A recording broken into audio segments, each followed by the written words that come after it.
ओम शांति। ओम शांति। आज बाबा ने कहा, मीठे बच्चे, तुम्हारे पर माया का पूरा पहरा है, इसलिए जरा भी गफलत ना करो। देही अभिमानी रहने की मेहनत करते रहो। तुम्हारे ऊपर माया का पूरा पहरा है, इसलिए जरा भी गफलत नहीं करो। देही अभिमानी रहने की मेहनत करते रहो। प्रश्न है आज की मुरली से। बाबा ने कहा जरा भी गफलत नहीं करना, तो मुरली में बाबा इसका विस्तार हमें समझाएंगे। प्रश्न, बाबा के पास कौन सा भंडारा सदा भरपूर है? उस भंडारे से स्वयं को भरपूर करने का साधन क्या है? उत्तर है, बाबा के पास पवित्रता, सुख, शांति का भंडारा सदा भरपूर है। कौन सा भंडारा बाबा के पास भरपूर है? पवित्रता, सुख, शांति का भंडारा। स्थायी सुख व शांति चाहिए तो जंगल में भटकने की जरूरत नहीं है। पवित्रता ही सुख और शांति का आधार है। पवित्र बनो तो तुम्हारे सब भंडारे भरपूर हो जाएंगे।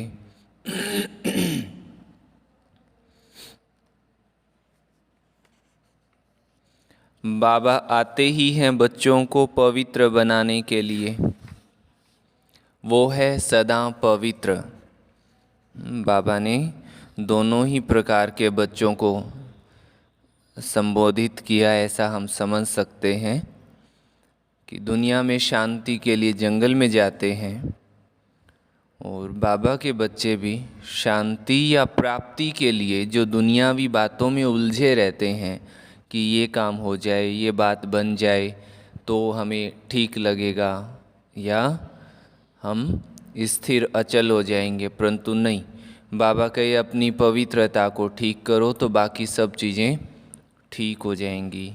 गीत है, न वो हमसे जुदा होंगे, ना हम उनसे जुदा होंगे, ना उल्फत हमारे दिल से निकलेगी। उल्फत माना प्यार, जो बाबा ने प्यार दिया है वो हम भूल नहीं सकते। ओम शांति। ये बच्चों का ही गाया हुआ गीत बच्चे सुन रहे हैं। ये बच्चों की आत्माएं कहती हैं। अब बच्चों को देही अभिमानी बनना है, अर्थात अपने को आत्मा निश्चय करना है, ना कि परमात्मा समझना है। जैसे सन्यासी लोग कहते हैं आत्मा सो परमात्मा, इसे उल्टी गंगा कहा जाता है। अब बाबा समझाते हैं, इतना समय तुम सब देह अभिमानी बनते आए हो, अब देही अभिमानी बनो। क्या बनना है हमें? देही अभिमानी। ये शिक्षा मिलती है वापस कहाँ जाने के लिए? घर जाने के लिए। फिर सतयुग में तो है तुम्हारी प्रारब्ध। जब यहाँ तुम देही अभिमानी बनते हो और बाबा की नॉलेज को, बाबा के ज्ञान को ग्रहण करते हो, फिर जाकर ज्ञान की प्रारब्ध का पार्ट बजाते हो, वहाँ तो देह अभिमान व देही अभिमानी का प्रश्न ही नहीं है। सतयुग में इस समय तो मनुष्यों को पता ही नहीं है कि हम आत्मा हैं, हमारा बाबा परमात्मा है। ये कलयुग की सबसे बड़ी विडंबना है कि अपने स्वस्वरूप से समाज दूर हो गया। आत्म अभिमानी बनने की बात, परमात्म अभिमानी बनने की बात जो है, आज समाज में किसी को समझ में ही नहीं आती है। समाज दूर चला जा रहा है ना, जिधर देखता। अच्छा, फिर बाबा कहे बिल्कुल ही मूंझ गए हैं। सन्यासियों ने कहा कि हम तुम सब परमात्मा हैं। अहम ब्रह्मास्मि वाला जो ज्ञान है बाबा कहे उसमें फिर समझने वालों ने भी गड़बड़ समझ लिया है। जिधर देखता हूँ तू ही तू है, इससे तो कुछ भी फायदा नहीं होता है। वो लोग तो इसको भावना समझते हैं, परंतु सबकी भावना तो एक जैसी नहीं होती ना। देखो बाबा ने क्लियर किया कि सबकी भावना एक जैसी, समझने वालों से समझ में फ़र्क रहा। एक ही घर में बाप बच्चे की भी भावना एक जैसी नहीं रहती है। कहाँ कहाँ देखो बच्चे बाप को भी मार डालते हैं, क्योंकि घोर अंधियारा है ना। सब पतित हैं। अभी तुम बच्चे स्वदर्शन चक्रधारी बने हो। क्या बने हम सभी? स्वदर्शन चक्रधारी। स्वदर्शन चक्रधारी बनने से ही तुम राजा रानी बनते हो। तो बाबा बच्चों को बार बार कहते हैं, देही अभिमानी बनो। क्या बनो? ऐसे समझो, मुझ आत्मा को परमात्मा बाबा अपना परिचय देकर पढ़ा रहे हैं। हमारे संस्कार बदला रहे हैं। हम नहीं बदल रहे हमारे संस्कार, बाबा हमारे संस्कार बदल रहे हैं। आत्मा ही संस्कार ले जाती है। शरीर तो खत्म हो जाता है। बाबा अभी हम आपके साथ ही योग लगाएंगे। ये हमारा वायदा कभी मिट नहीं सकता। भल पवित्रता पर अनेक प्रकार के विघ्न पड़ेंगे, बहुत कुछ सहन करना पड़ेगा।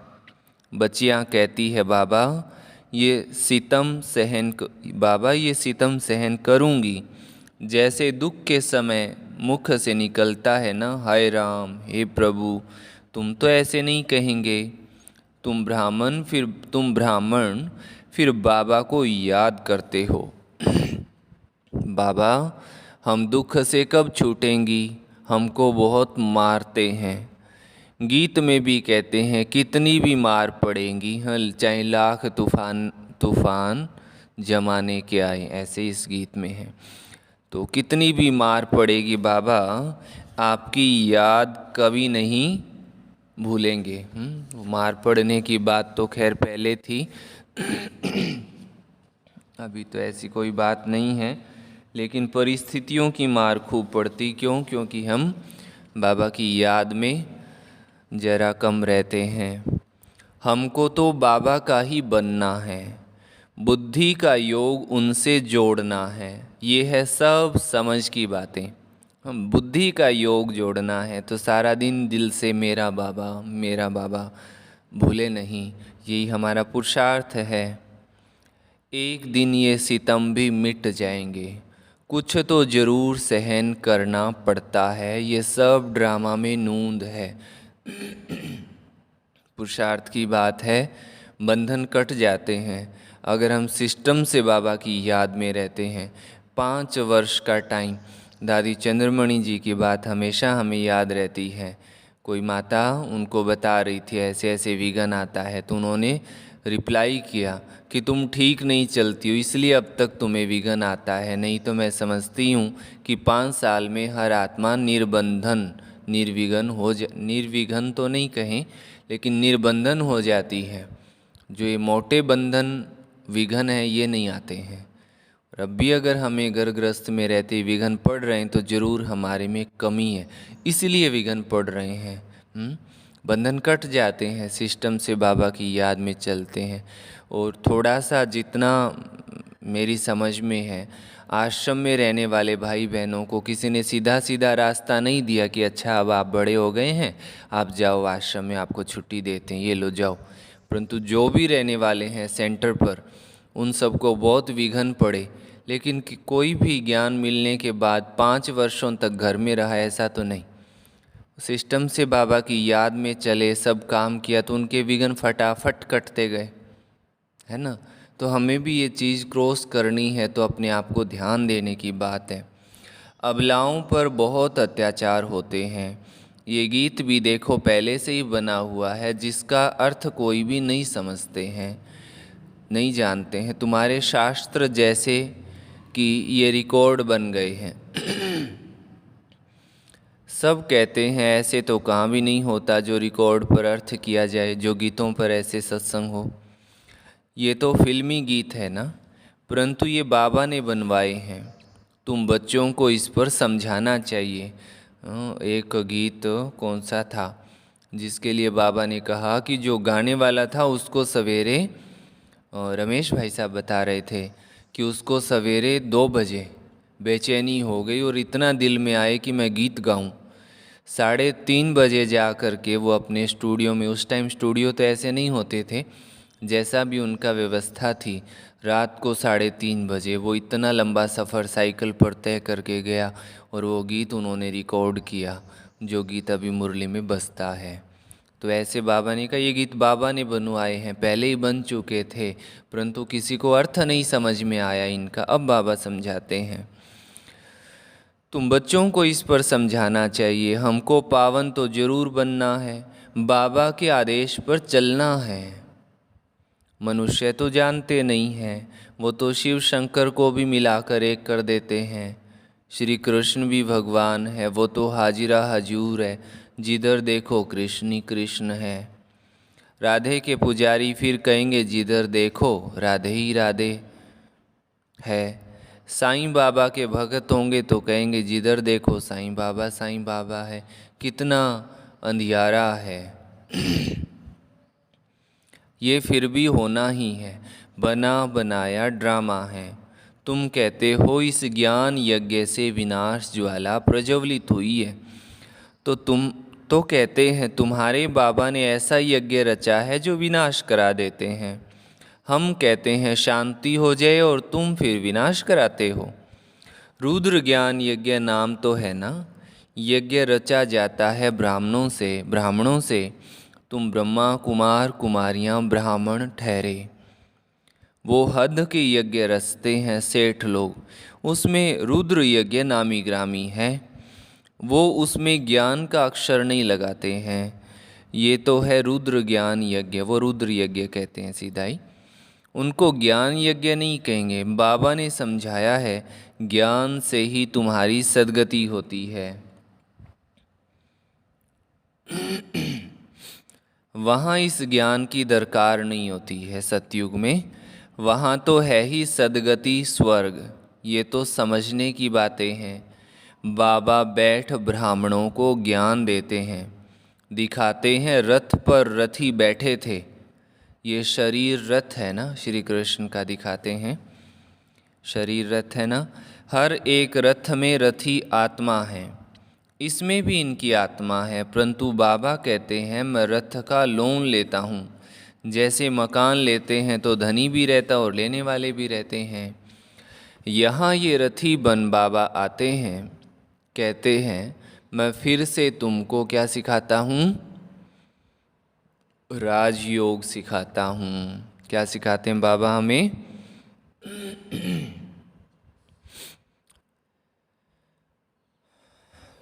ऐसे और कोई कह ना सके।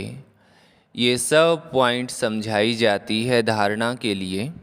हमारा बाबा हमको स्वर्ग का मालिक बनाते हैं। कलप कलप संगम युगे, एक अक्षर की भी भूल करने से कितने अवतार कितने नाम लिख दिए हैं। अभी बरोबर कलप वृक्ष के नीचे तुम बैठे हो, राजयोग सीख रहे हो, भविष्य में राजा रानी बनने के लिए। क्या बनने के लिए? राजा रानी बनने के लिए। यहाँ तो करोड़पति पदमपति हैं, इनका सब कुछ मिट्टी में मिल जाएगा। प्राकृतिक आपदाएं आदि सब अचानक ही आएंगी।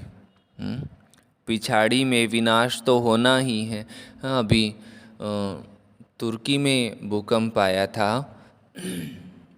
तुर्की ही था, तो वहाँ एक करोड़पति पदमपति जो था, वो उसकी ढेरों ढेर बिल्डिंगें थी उस शहर में और वो किराए पर देता था। लेकिन जैसे ही आया भूकंप तो किराए पर देने वाले और किराए पर लेने वाले सारे रोड पर आ गए। सबका हिसाब बराबर हो गया। हिसाब बराबर तो क्या कहें, लेकिन सबकी अवस्था एक जैसी हो गई। तो बाबा कहे भूकंप ऐसे हैं, वो ऐसे ही समुद्र में थोड़े ही फेंक देंगे। ये तो उन्हों की लाखों करोड़ों की मिल्कियत है। ये ना बने तो विनाश कैसे होगा? एकदम जलकर जैसे खाक हो जाएंगे। ऐसे नहीं जख्मी होकर दुख भोगते रहेंगे। चीज़ ही ऐसी बनती है जो फट से खलास हो जाएंगे। तो एक धर्म की स्थापना और अनेक धर्मों का विनाश ये भी स्पष्ट है। ब्रह्मा द्वारा स्वर्ग की स्थापना कर रहे हैं, स्वर्ग में रहने वालों को लायक बना रहे हैं। पवित्र बनने वालों के आगे सब नमन करते हैं। पवित्र बनने वालों के आगे सब नमन करते हैं। जो अपनी मनसा पवित्रता को सुधारते जाते हैं तो प्रकृतिवासी सब उनके आगे नमन करते जाते हैं। अब बाबा भी कहते हैं क्या बनो? पवित्र बनो। अभी तुम्हारी आत्मा के पंख टूटे हुए हैं, तुम उड़ेंगे कैसे? जितना ज्ञान योग बल की धारणा करेंगे तो पंख आ जाएंगे। राजधानी लेना किसका घर नहीं है बताओ? मासी का घर नहीं है। मुख्य बात है अहम आत्मा, ये मेरा शरीर। अहम आत्मा है ही शांत स्वरूप। शांति के लिए धक्का खाने की ज़रूरत नहीं है। एक कहानी बताते हैं ना, रानी के गले में हार पड़ा था लेकिन वो बाहर में ढूंढ रही थी। जैसे कोई गाड़ी चलाने वाला हो, चाबी खुद के पास होगी, दबा के रखी होगी और चाबियां ढूंढते फिरेंगे इधर उधर। तो बाबा कहे तुम रानियां हो, शांति के लिए जंगलों में जाने की दरकार नहीं है। यहाँ तो है ही माया का राज्य, यहाँ शांति हो ही नहीं सकती है। कोई कहते हैं हमको फलाने से शांति मिली, परंतु वो तो अल्पकाल काग विष्टा समान सुख अथवा शांति। हमको तो अविनाशी चाहिए ना।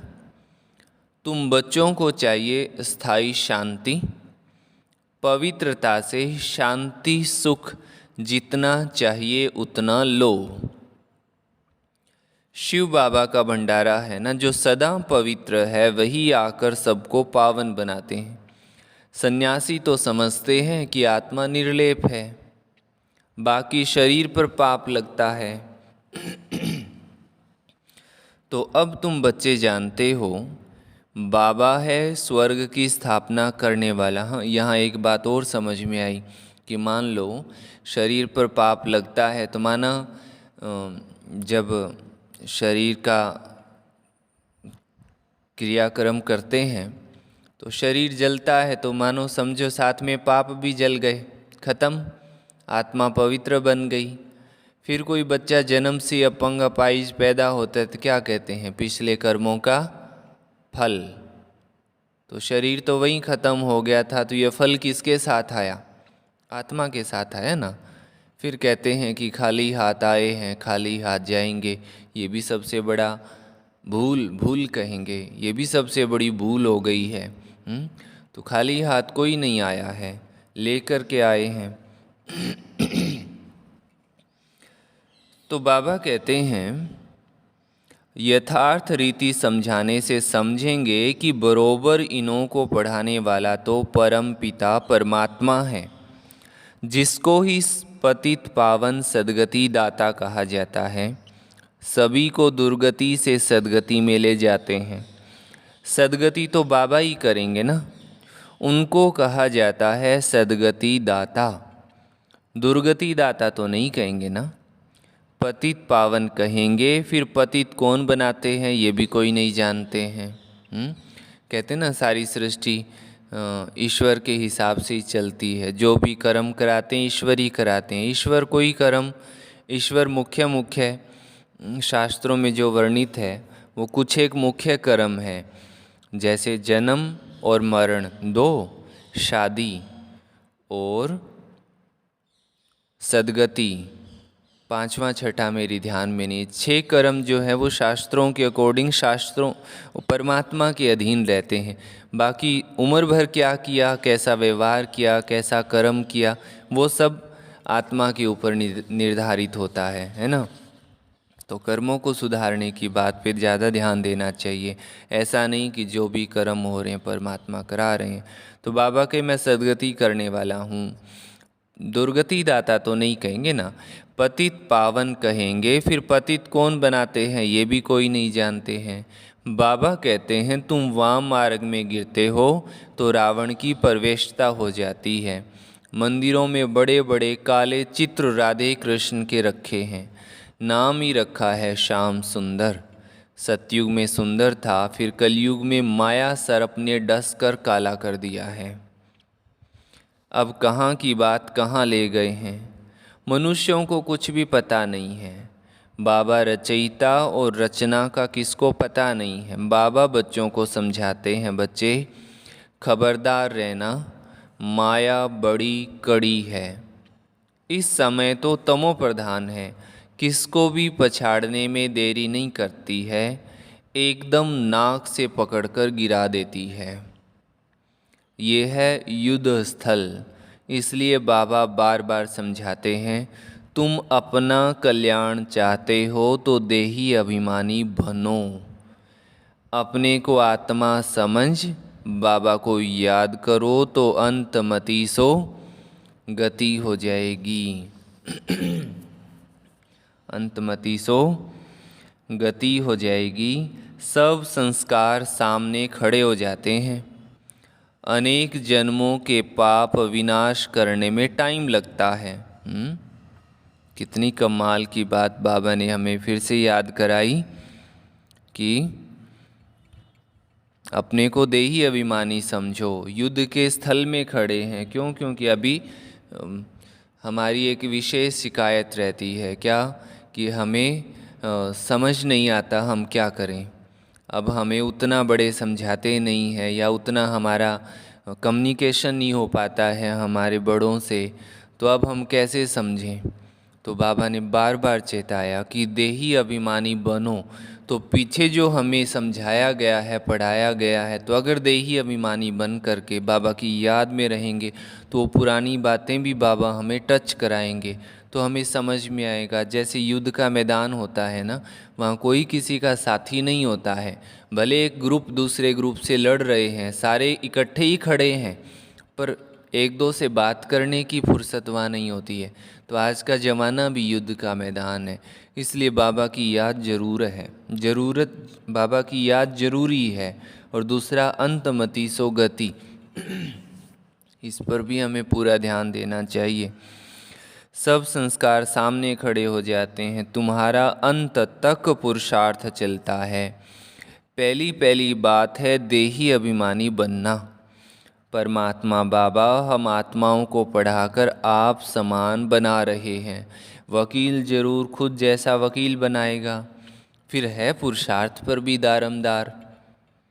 कोई वकील तो एक ही केस का लाख रुपया कमाता है। अब तुम बच्चों को बाबा कहते हैं पुरुषार्थ करके ऊंचा पद पाओ। यहाँ के पदमपति तो सब खाक में मिल जाएंगे। मैं हूँ ही गरीब निवाज।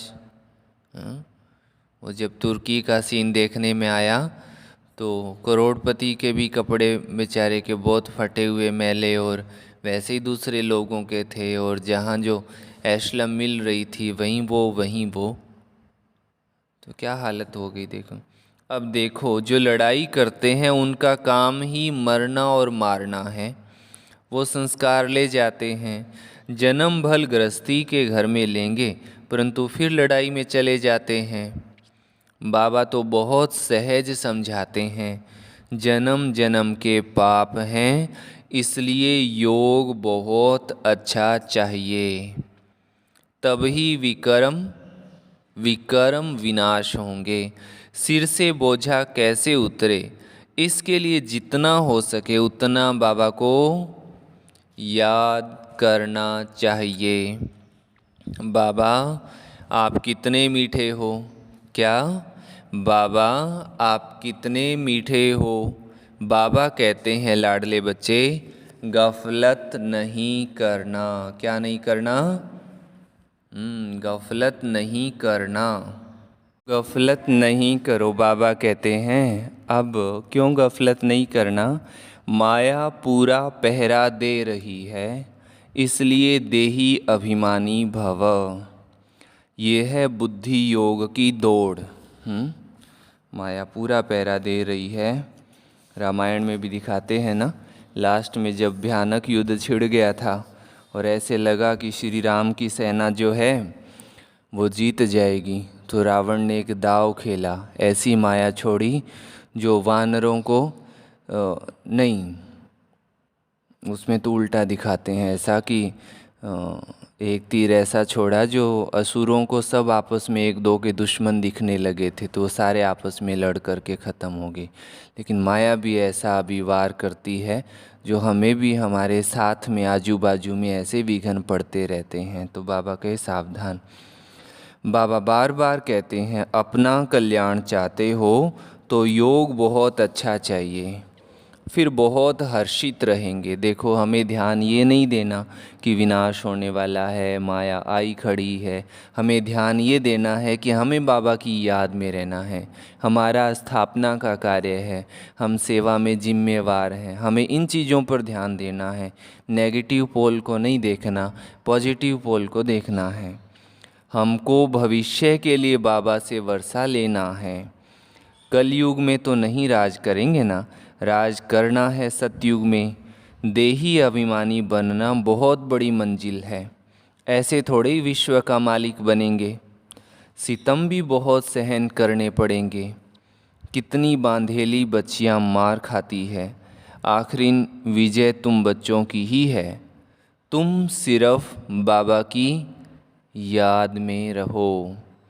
बाबा की याद में रहना बहुत अच्छी बात, लेकिन हमारी जो जिम्मेवार आत्माएं हैं, हमारे से आगे हैं, बड़े हैं, अगर उनकी आशीर्वाद हमारे ऊपर है तो सोने पर सुहागा है ना। ये ध्यान देने की बात है। कभी कभी हम ऐसे सोचते हैं ज़्यादा चक्रों में हम नहीं पड़ते। बस बाबा जिसको कई बार मुरली में कहते हैं कि हमारा ब्रह्मा से कोई कनेक्शन नहीं, हम तो शिव बाबा को याद कर लेते हैं। तो अगर परिवार की भी दुआएं हैं और फिर बाबा की याद है तो फिर स्पीड बहुत फास्ट हो जाती है आत्मा की। ये है योग बल जो बाबा तुम्हें एक ही बारी सिखलाते हैं, जिससे तुम सारे विश्व का मालिक बनते हो और तो कोई बना न सके। सारे ड्रामा में सर्वश्रेष्ठ पार्ट लक्ष्मी नारायण का ही है। एक कहानी है ना, दो बिल्ले आपस में लड़े, मक्खन बीच में बंदर खा गया। श्री कृष्ण के मुख में माखन दिखाते हैं। अब माखन की तो कोई बात ही नहीं है, वो सिंबॉलिक हो गया ना। दुनिया में कहानी भी दिखाते हैं, लेकिन अब भी आपस में असुरी लोग लड़ते रहेंगे, लेकिन जो स्वयं का सुधार करते हैं तो उनको राजाई प्राप्त होती है। सुधार भी नहीं, केवल जमा करते हैं, उनको राजाई प्राप्त होती है। ये है स्वर्ग, इसमें सारी सृष्टि का माखन आ जाता है। बाबा स्वर्ग का मालिक बनाते हैं। ऐसे बाबा तो कहाँ से भी भाग कर मिलना चाहिए। भाग कर मिलना चाहिए मीन्स पूरा प्रयत्न करना है, पूरा पुरुषार्थ हमारा ये हो कि हमें बाबा से मिलना है, हमें बाबा के आदेश पर चलना है। और जो जिम्मेवारी हमें समाज से मिली है वो तो कायदे सिर पूरी करनी ही है, जिम्मेवारियों से थोड़ा ही भाग जाना है। अच्छा, मीठे मीठे सिकीलधे बच्चों प्रति माता पिता बाप दादा का याद प्यार और गुड मॉर्निंग। रूहानी बाप की, रूहानी बच्चों को नमस्ते। हम रूहानी बच्चों की रूहानी माता पिता बाप दादा को याद प्यार गुड मॉर्निंग और नमस्ते। धारणा के लिए मुख्य सार का पहला पॉइंट, मैं इस रथ पर विराजमान रथी आत्मा हूँ।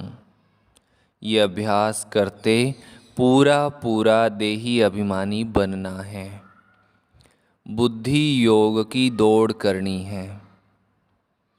दूसरी बात, पूरा नष्टोमोहा बनना है। इस अंतिम जन्म में सितम सहन करते भी पावन जरूर बनना है। पूरा नष्टो मोहा बनना है। हमारा प्यार, हमारा मोह किसी भी चीज़ में फंसना नहीं चाहिए। बाबा तो कितना कहते हैं कि सब संबंधियों से भी मोह तोड़। ऐसा नहीं उनसे कोई अलग होके बैठ जाना, लेकिन अंदर में प्रीत किसी से नहीं हो, अंदर की प्रीत, अंदरूनी प्रीत एक बाबा से हो। और इसमें शास्त्र भी बहुत गहरी बातें सुनाते हैं। अभी एक लेटेस्ट बात सामने में आई कि अंतमति सोगति, बाबा कहते हैं ना, पीछे भी बाबा ने कहा अंतमति सोगति हो जाएगी। कुत्ता भी अगर कोई पालता है, कोई किसी जीव को मानो पालता है और उस जीव में बुद्धि रह गई, शास्त्र ऐसा कहता है, उस जीव में अगर बुद्धि रह गई तो समझो कि वो तैयारी हो गई आपकी उस जोनी में जाने की। और आजकल तो कितना कुत्ते बिल्ली पालते हैं, तो समझो क्या तैयारी हो गई, लास्ट में जा रहे हैं तो याद तो उसी की आएगी ना जिसको उम्र भर प्रेम किया है, उसकी याद आएगी, समझो उस जर्नी में जाने की तैयारी हो गई। तो प्रेम प्यार कायदे का सबके साथ रखो, परंतु अंदरूनी प्रीत हमारी एक बाबा से हो। तो पूरा नष्टो मोहा बनना है। वरदान दिया बाबा ने, नथिंग न्यू की स्मृति से सब प्रश्नों को खत्म समाप्त कर बिंदी लगाने वाले अचल अडोल भव। कोई भी बात होती है तो आप बच्चों को ये ज्ञान है कि ये तो हुई बात है, हर सीन अनेक बार रिपीट की है। नथिंग न्यू की स्मृति से कभी भी हलचल में नहीं आ सकते, सदा ही अचल अडोल रहेंगे। कोई नई बात नहीं है तो आश्चर्य से, कोई नई बात होती है तो आश्चर्य से निकलता है कि ये क्या, ऐसे होता है क्या। लेकिन नथिंग न्यू तो क्या क्यों का प्रश्न ही नहीं, फुल स्टॉप आ जाता है। अगर पूरी याद हो आदि मध्य की बात, बाबा ने कहा ना सुदर्शन चक्रधारी बनना है, तो ऐसे हर दृश्य को देखते बिंदी लगाते चलो तो हाय हाय में भी वाह वाह के गीत गाते रहेंगे। स्लोगन है, सुखदाता बाबा के सुख स्वरूप बच्चे बनकर रहो तो दुख की लहर आ नहीं सकती। सुखदाता बाबा के सुख स्वरूप बच्चे बनकर रहो तो दुख की लहर आ नहीं सकती। अच्छा, ओम शांति। आज का स्वमान है, मैं स्वदर्शन चक्रधारी आत्मा हूँ। कौन सी आत्मा हूँ? मैं स्वदर्शन चक्रधारी आत्मा हूँ। फिर से बोलो सभी, मैं स्वदर्शन चक्रधारी आत्मा हूँ। अच्छा, ओम शांति। ओम शांति। उनके जीवन के अनेकानेक प्रसंगों का अध्ययन करने पर निर्विवाद सिद्ध हो जाता है कि मम्मा ने मेरा तो एक शिव बाबा, दूसरा न कोई, महामंत्र के अति गुह्यतम राज को पूर्ण रीति से परख कर इसकी सत्यता का अनुभव कर लिया था। इस प्रकार देह तथा देह के संबंधों एवं देहिक जगत से उनकी संपूर्ण वैराग्य वृत्ति हो गई थी। वो देह में रहते भी सर्वदा देह से न्यारी आत्मा अनुभव करती हुई फरिश्ता बनकर कार्य व्यवहार करती थी। वो स्वयं इच्छा मात्रम अविद्या की स्थिति का अनुभव करते हुए अन्य वत्सों को भी इस धारणा को दृढ़ बनाने का महत्व बताती रहती थी। सदा हर कर्म में मीठे बाबा को करावनहार अनुभव करते हुए कर्मेंद्रियों से कर्म कराती थी। वह इसी रूहानी मस्ती में सदा उड़ती रहती थी। उनका प्रत्येक संकल्प, बोल और कर्म बेहद की सेवा की वृत्ति, स्मृति, भावना तथा कामना से संचालित होता था। उनके हर श्वास व संकल्प में बाबा ही समाया हुआ था। किसके? मम्मा के हर श्वास में और हर संकल्प में केवल बाबा समाया हुआ था। मम्मा के कलकत्ता प्रवास के समय मैंने देखा कि पूरी लगन के साथ मम्मा मनसा एवं वाणी की सेवा करती थी। उस समय वहाँ एक बड़ा अनाज का थोक मारवाड़ी व्यापारी आया, जो सट्टे में बड़े घाटे के कारण जीवन से हार कर जीवघात करने के विषय में सोच रहा था। मैंने उसे बताया कि इस समय तुम्हारे ही भाग्य से जगदम्बा सरस्वती, जिनका मंदिर यहाँ काली माँ के रूप में स्थित है, पूजा की जाती है, चैतन्य में तुम्हारी नगरी में पधारी है। अतः उन्हें अपनी परिस्थिति व वेदना बताकर निराकरण पा लो। जब वो व्यक्ति मम्मा के सामने आया तो मम्मा ने उसे शक्तिशाली एवं रूहानी प्यार भरी दृष्टि दी तथा मुस्कुराकर बोली, बच्चे, ये जीवन तो हार जीत का एक खेल है। इसमें कोई भी आत्मा सुख दुख, हार जीत, मान अपमान, स्तुति निंदा से अछूती हो ही नहीं सकती। शिव बाबा के ज्ञान को गहराई से समझो, योगाभ्यास करो, ट्रस्टी होकर कार्य व्यवहार करते रहो तो स्वतः ही सब ठीक हो जाएगा। वो मम्मा की ये मीठी लोरी सुनता जा रहा था और उसके नेत्रों से प्रेमाश्रु बह रहे थे। मम्मा ने पुनः मीठी रूहानी दृष्टि देकर उसके दिल की पीड़ा हर ली थी। उसके बाद मैं थोड़े दिन जब तक कलकत्ते में रहा, वो नियमित क्लास में आता रहा। कुछ वर्ष पश्चात जब मैं इलाहाबाद के कुंभ मेले में सेवा पर उपस्थित था तो एक दिन अचानक वही व्यक्ति अपनी कार से उतरकर आ गया और मुझे पुरानी बातें याद दिलाई। पुनः वो हर प्रकार से स्वस्थ, संपन्न तथा सुखी हो गया था एवं बार बार मीठी मम्मा के उन शक्ति वाले शब्दों को याद कर रहा था जिन्होंने उसमें नया जीवन फूंक दिया था। मैंने ये भी अनुभव किया कि यद्यपि सारे दिन मम्मा नए नए व्यक्तियों के ज्ञान नेत्र खोलने की सेवा में लगी रहती थी, फिर भी व्यस्त रहते हुए भी थकती नहीं थी। रात को सोने से पहले अगले दिन की मुरली जरूर पढ़कर सोती थी। कलकत्ते के प्रवास के दौरान एक दिन अवसर पाकर मैंने उनसे पूछ ही लिया कि मम्मा, आप तो संपूर्ण देवी अनुभव हो रही हो, आप क्या पुरुषार्थ करती हैं?